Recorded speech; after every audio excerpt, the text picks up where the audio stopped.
Protesters, meantime, are marking 3 weeks of marching through New York City demanding change. This as Mayor de Blasio unveiled another series of police reforms today.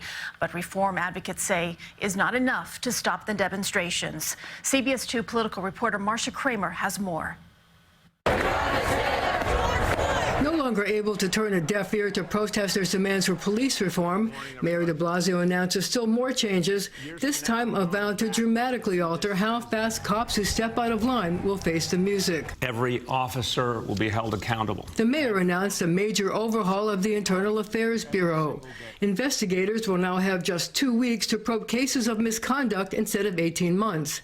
The police commissioner will have just 48 hours to decide whether a cop under investigation should be suspended or put on modified duty, losing his gun and badge. It was the third day in a row the mayor has announced changes to the NYPD, disbanding the anti-crime unit, making police body-worn camera video of controversial cases available to the public.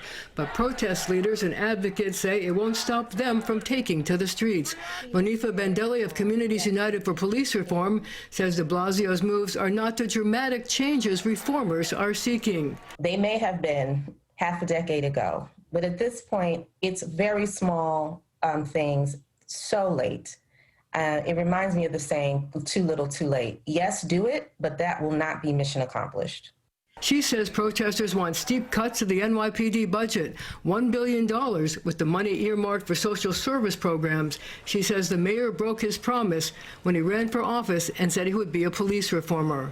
He's lost credibility and, he has really lacked integrity. These are measures that the mayor could have done as soon as he got elected.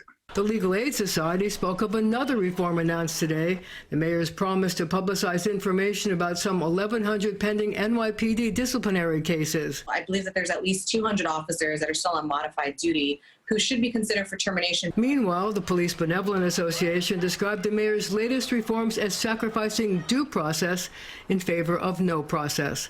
I'm Marcia Kramer, CBS 2 News.